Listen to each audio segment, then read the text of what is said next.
Well, it seems to me that the problem we have is that the current government has decided it needs to save money and has turned and hit the poorest and the most needy in our society in the most brutal way.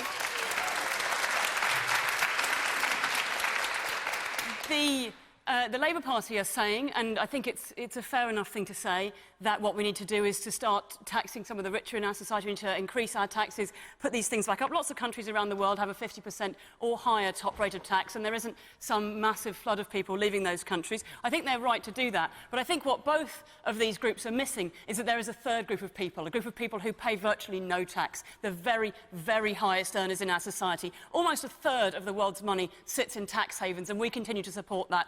That's where we need to be accessing money from. That's what we need to stop supporting. That's what will fund our future. The thing is that our tax havens don't just contain British companies. Loads of companies from all over the world are avoiding tax. It's not just us who isn't getting schools and hospitals. It's America. It's places all around the world that are missing out on tax revenue because of our tax havens. And the mainstream media totally ignore this. A third of the world's money, a third of it, not like 1%, a third of it sits untaxed in tax havens. That's not trickling down anywhere. That's not boosting the economy anywhere. That is just sat there, stagnating, making the rich richer while the rest of us are scrambling to afford schools and hospitals and the basic things that we need. That's what rich people are by definition. So when we give them more money, they don't rush out and spend it, because if they wanted anything, they would already have taken money out of the bank and spent it. They put it in the bank with the other money that they've already got. And if having more money affects their behaviour in any way, the thing it's most likely to do is to make them think, oh, I'm going to be earning a lot of interest now.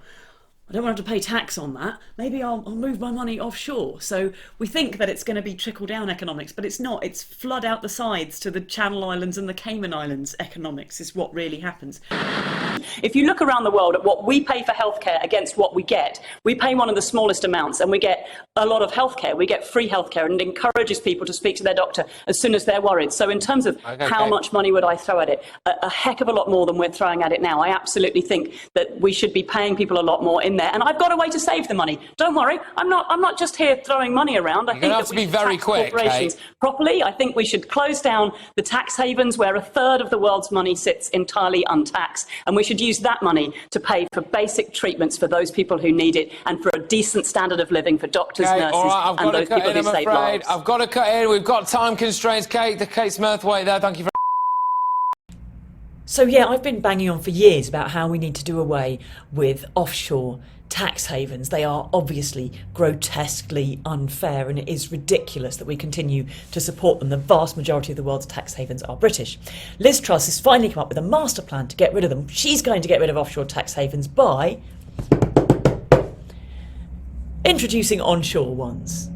Yeah, literally, the new budget contains this thing, enterprise zones, where areas around the country are going to be able to apply to become an enterprise zone, which means that businesses will see massively reduced rates of tax.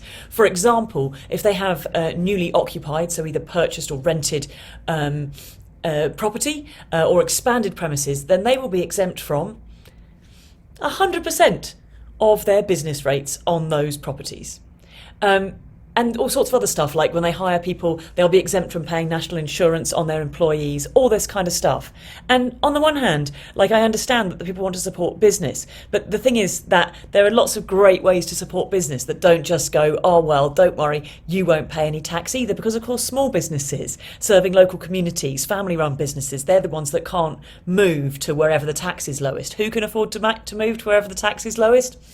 The huge businesses, the ones that are already ducking and diving and finding all the ways that they can dodge out of it. And what they're also going to do in these enterprise zones is significantly relax planning rules, so that local people saying, actually, we don't want a big factory here, or we don't want a big call centre here, or whatever it is that they don't want in their community that they feel will be not the right thing for them, they're going to have a lot less power to do that. So we're just taking away people's right to not live next to a polluting factory or indeed a sewage works. And we know that, for example, water companies around the UK have been churning raw sewage out into the rivers. So there's a good reason why local people might not want to live next to a water treatment plant like that.